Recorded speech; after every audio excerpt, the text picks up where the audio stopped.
رمضان کے بعد شوال جیسی آیا، اب کچھ حالات ایسے ہوئے کہ یزید نے اپنے خلفاء کو، اپنے گورنروں کو، اپنے امراء کو ہر جگہ پھیلا رکھا تھا، لیکن کوفہ ایک شہر ایسا تھا۔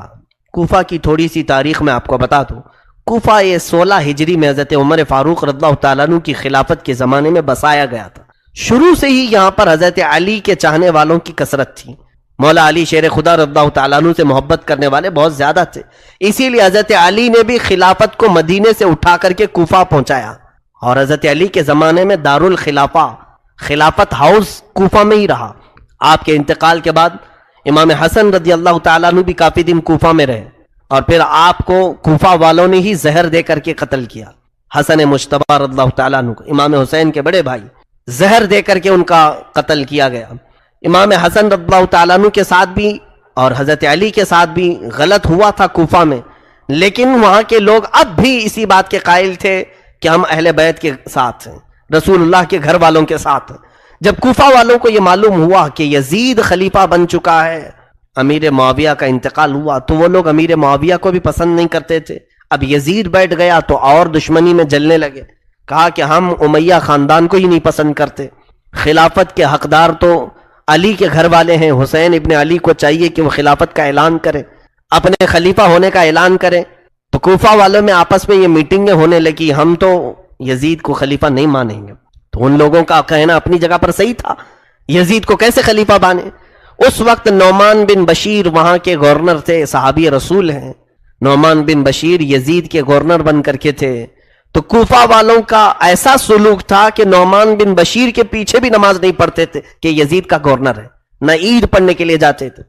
جب یہ حالات ایسے ہوئے اور کوفہ والوں کو یہ معلوم ہوا کہ امام حسین نے بھی یزید کی بیعت سے انکار کر دیا ہے اور مدینہ چھوڑ کر مکہ آ چکے ہیں، تو پھر کوفہ والوں کو ایک اور سہارا ملنا، یعنی ایک امید جاگ گئی۔ ان کو ایسا لگا ایک سہارا مل جائے، اور یہ سوچا کیوں نہ ہم امام حسین کو یہاں بلا لیں، کیونکہ ہم بھی یہ چاہتے ہیں کہ یزید خلیفہ نہ ہو۔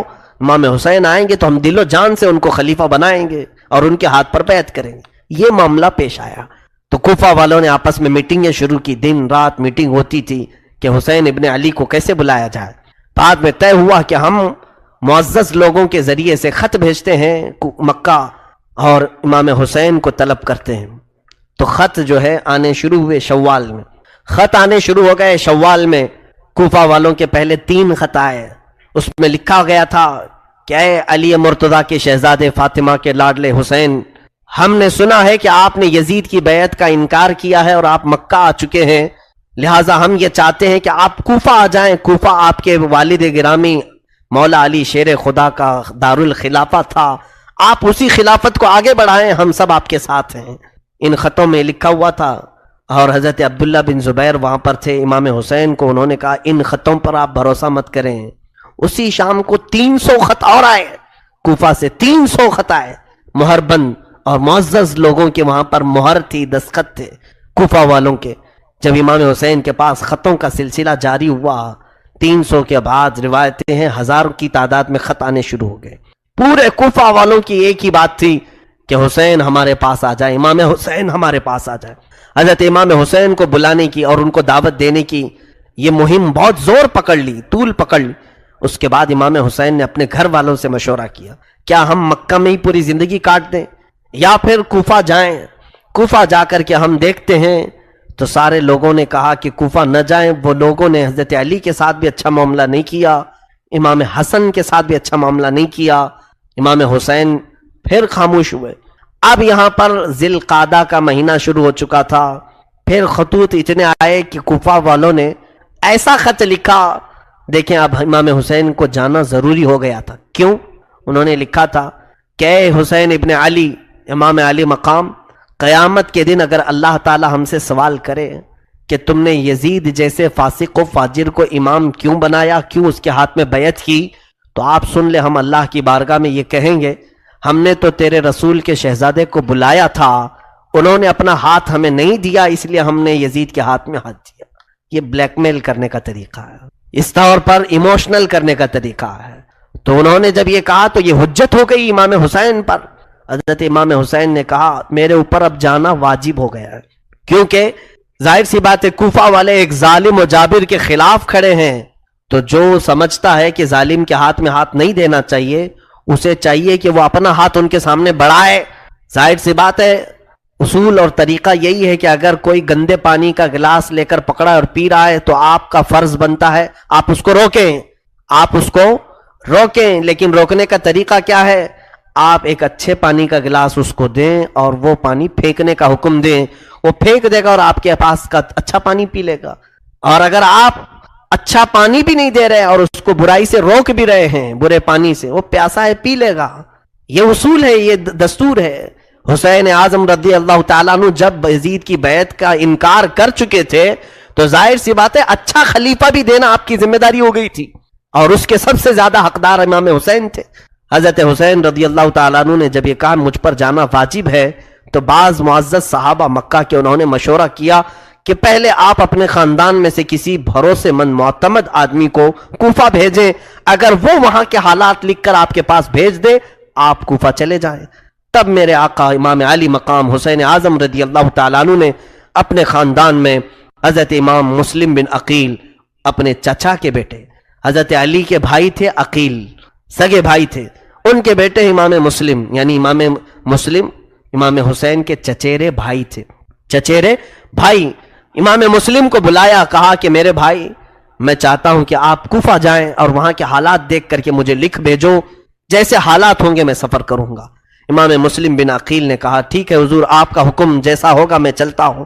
دوسرے دن وہ رخت سفر باندھ رہے تھے، ان کے دو ننھے سے شہزادے ساتھ میں تھے۔ تاریخ کی سچائیاں آج بھی خون کے آنسو رلا دیتی ہیں۔ محمد اور ابراہیم دو ننھے شہزادے باپ سے بہت زیادہ لگاؤ رکھتے تھے۔ امام مسلم ان کے دو بیٹے محمد اور ابراہیم، جن کی عمروں میں اختلاف ہے، بعض نے لکھا ہے 8 اور 9 سال کی عمر کے تھے، وہ باپ کو چھوڑ کر رہتے نہیں تھے۔ تو امام مسلم نے کہا امام علی مقام سے کہ یہ ماں کو میرے بغیر ستائیں گے، پریشان کریں گے، سفر میں انہیں اپنے ساتھ لیتا ہوں۔ اجازت دی گئی، دونوں شہزادوں کو لے کر نکل پڑے۔ امام مسلم بن عقیل سفر کر کے جب کوفہ کی طرف آئے، کوفہ جیسے ہی آپ داخل ہوئے، کوفہ والے آپ کے استقبال کے لیے پورے راستے سجا چکے تھے، نعروں کی گونج میں آپ کو لایا گیا، جگہ جگہ آپ کے استقبال، ہر گھر میں دعوت، اور ہر گھر والا آپ کے لیے پلکیں بچھائے کھڑا تھا۔ امام مسلم بن عقیل جب کوفہ میں داخل ہوئے، لوگوں کے اور یہ جوش عقیدت، یہ محبت دیکھا آپ نے، اور اس کے بعد سارے لوگوں کو بلا کر کے کہا میں حسین ابن علی کا وکیل بن کر کے آیا ہوں، لہٰذا تم امام حسین کی بیعت چاہتے ہو، میرے ہاتھ پر بیعت کر لو، میں حسین ابن علی کی بیعت تم سے لینے آیا ہوں، وکیل بن کر ان کی بیعت لینے آیا ہوں۔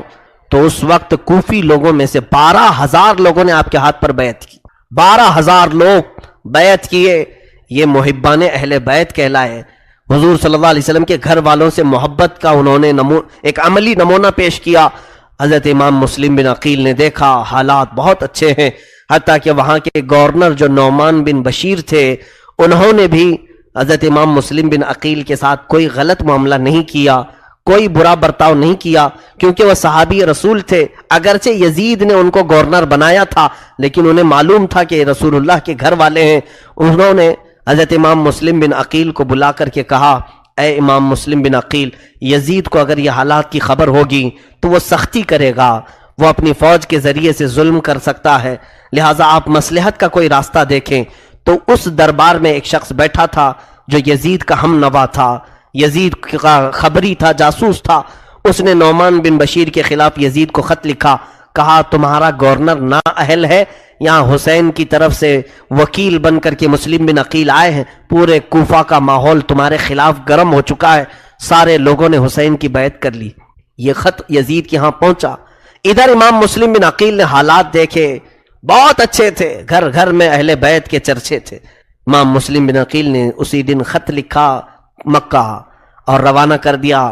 خط لکھ کر کے ایک قاصد کو بھیجا، اے حسین ابن علی شہزادہ رسول، آپ تشریف لائیں، کوفہ کی سرزمین بالکل سازگار ہے، ماحول بہت اچھا ہے، آپ کے چاہنے والوں کی تعداد بہت زیادہ ہے، یہاں ہر گھر میں آپ کا عاشق ہے، آپ کا انتظار کر رہے ہیں۔ یہ خط لکھا اور مکہ کو روانہ کر دیا۔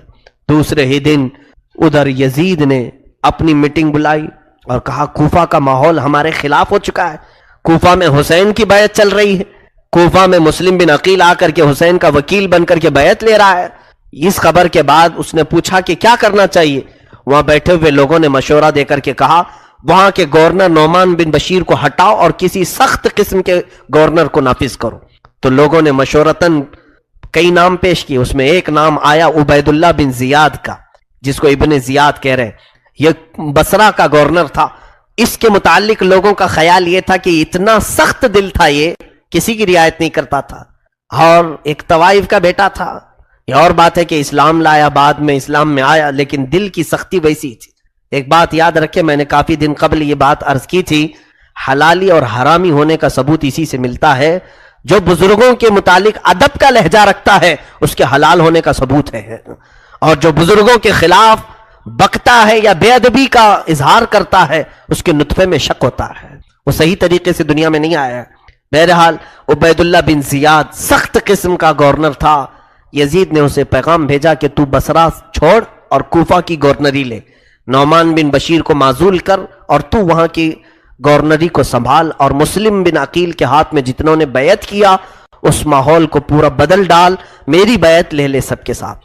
تو یہ عبید اللہ بن زیاد کو حالات معلوم ہو گئے کوفہ کے۔ یہ اپنے ساتھ 20-25 لوگوں کو لے کر بصرہ سے نکل کر کوفہ آیا۔ مغرب اور عشاء کا وقت تھا، بیچ کے رات کے وقت مدینے سے آنے والا جو راستہ تھا، مکہ سے آنے والا جو راستہ تھا، اس راستے سے یہ کوفہ میں داخل ہوا۔ لوگوں کو ایسا لگا کہ امام حسین آ گئے ہیں۔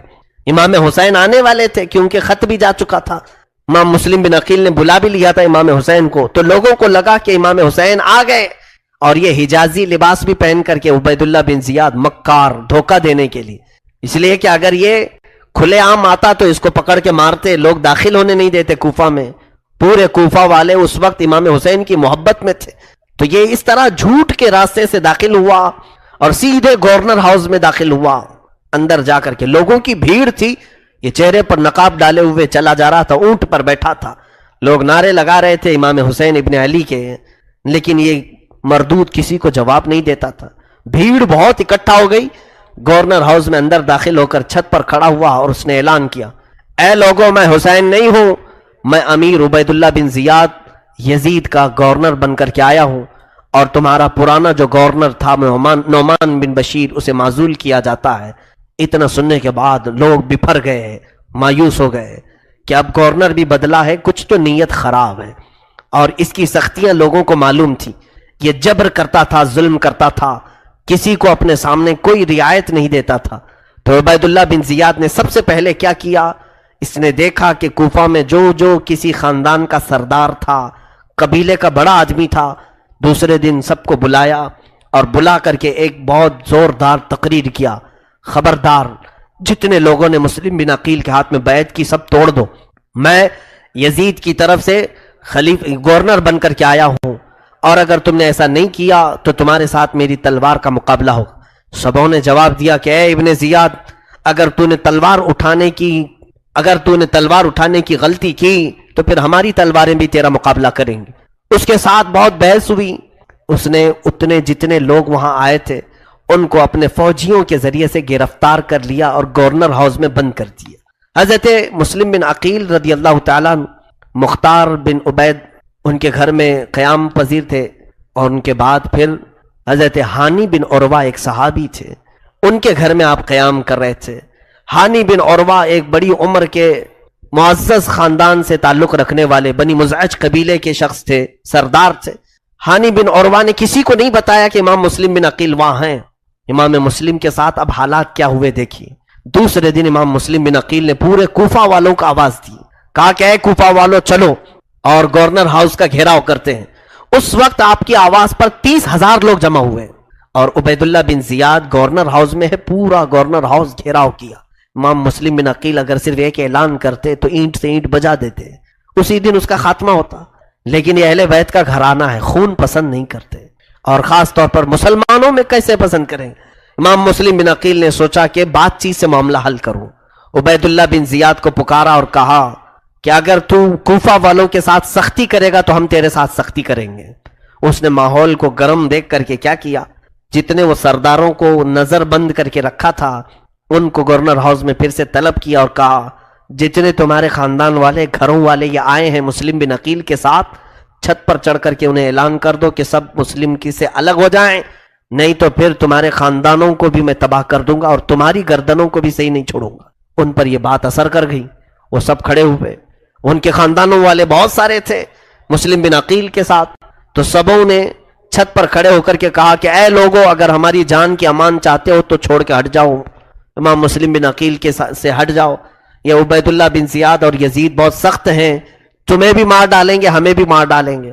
ان لوگوں کو جب چھت پر چڑھے ہوئے دیکھا تو سب کی نیتیں بدل گئیں، ارادے بدل گئے، سب منتشر ہو گئے، یہاں تک کہ روایت میں امام مسلم بن عقیل اس دن شام میں جب مغرب کی نماز اور عشاء کی نماز کوفہ کی جامع مسجد میں پڑھانے کے لیے تھے تو تقریباً 12,000 لوگ آپ کے پیچھے نماز پڑھ رہے تھے، 12,000 لوگ نماز پڑھ رہے تھے۔ پھر فجر میں جب آپ وہاں نماز کے لیے تھے تو سوائے آپ کے 2 چھوٹے بچوں کے کوئی نہیں تھا صف میں، پوری صفوں میں کوئی نہیں تھا۔ کوفہ والے اچانک تبدیل ہو گئے، اسی لیے آج تک کوفہ کا نام اتنا بدنام ہے کہ دھوکہ دینے والے کو کوفی کہا جاتا ہے، غدار آدمی کو کوفی کہا جاتا ہے۔ کوفہ والوں نے رسول اللہ کے گھر والوں کو اچانک چھوڑ دیا بیچ راستے میں۔ امام مسلم بن عقیل نے کہا، ہائے محرومی اس حالت میں ان لوگوں نے لایا، وہ کہاں ہے وہ نعرے، وہ کہاں ہے وہ خطوط جو لکھے جا رہے تھے۔ امام مسلم بن عقیل نے حالات کا مشاہدہ کیا اور ہانی بن عروہ کے گھر میں نظر بند ہو گئے۔ اب عبید اللہ بن زیاد نے تلاش جاری کروا دی کہ ڈھونڈ کر کے لاؤ کہ مسلم بن عقیل ہے کہاں، کسی کو نہیں مل رہے تھے۔ ایک جاسوس معقل نام کا غلام تھا، شامی غلام، اس کو کچھ پیسے دے کر کے اس نے جاسوسی کے ساتھ ڈھونڈنا شروع کیا۔ اس نے ایک معزز شخص کو پکڑا اور کہا کہ میں اہل بیت کا سچا عاشق ہوں، سنا ہے امام مسلم بن عقیل کوفہ میں ہیں، میں ان کو کچھ ہدیہ دینے کے لیے آیا ہوں، میں مدینے سے آیا ہوں۔ تو انہوں نے خیر خواہ سمجھا اور وہ لے جا کر کے ہانی بن عروہ کے گھر اسے پہنچایا۔ وہ معقل نام کا غلام ہانی بن عروہ کے گھر گیا۔ حضرت ہانی بن عروہ نے پوچھا کہ کیوں آئے ہو؟ وہ روتے دھوتے کہنے لگا، سنا امام مسلم بن عقیل بڑی تکلیفوں میں آ گئے، میں اہل بیت کا بڑا عاشق ہوں، میں ان کو کچھ نذرانے دینے آیا ہوں، کچھ سونے کے سکے اشرفیاں لے کر کے آیا تھا۔ ہانی بن عروہ نے اس کو بھی محب اہل بیت سمجھ کر اندر لے گئے، خاص کمرے میں امام مسلم بن عقیل سے ملاقات کروائی۔ علم نہیں ہوگا، کون بتائے گا؟ لیکن جب وہاں پہنچے سلام کیا تو اس نے جواب نہیں دیا۔ ہانی بن عروہ کو سیدھے اس نے چلانا شروع کیا، جبکہ وہ صحابی تھے۔ ہانی بن عروہ، کیا تجھے معلوم نہیں کہ تو امیر المومنین کے خلاف بغاوت چھیڑ رکھا ہے؟ تو اپنے گھر میں ایک باغی شخص کو پناہ دے رکھا ہے اور وہاں پر میٹنگیں کرتا ہے، لوگوں کو اکٹھا کرتا ہے، ہمارے خلاف لڑنے کے لیے طاقت جمع کر رہا ہے۔ وہ بکتا گیا۔ ہانی بن عروہ نے کہا، نہیں، میں ایسی کوئی سازش میں شریک نہیں ہوں، ہاں البتہ بن عقیل وہ رسول اللہ کے گھر والوں میں سے ہیں، اگر وہ مہمان بن کر میرے گھر میں آئے ہیں تو میں انہیں مہمان ٹھہراؤں گا اور میں ان کی خدمت کروں گا۔ اس نے کہا، ہانی تم مسلم بن عقیل کو ہمارے حوالے کر دو، ہمارے حوالے کر دو۔ ہانی بن عروہ نے کہا، میری پوری زندگی ختم ہو جائے مگر میں اپنے ہاتھوں سے امام مسلم کو تیرے حوالے نہیں کروں گا، تیرے حوالے نہیں کروں گا۔ امام مسلم بن عقیل کو حوالے کرنے سے انہوں نے انکار کیا تو عبید اللہ بن زیاد نے کہا، ہانی تمہیں معلوم نہیں میرے تلوار کی سختیاں؟ ہانی بن عروہ نے کہا، اگر تیرے تلوار کی سختیاں ہیں تو میرے گھر کے افراد بھی تیری اینٹ سے اینٹ بجا دیں گے، میرا قبیلہ بہت بڑا ہے، ہمارے خاندان کے لوگ یہاں پر سب حاضر ہو جائیں گے۔ اس نے ہانی بن عروہ کو نظر بند کر دیا، قید کر لیا اپنے اندر۔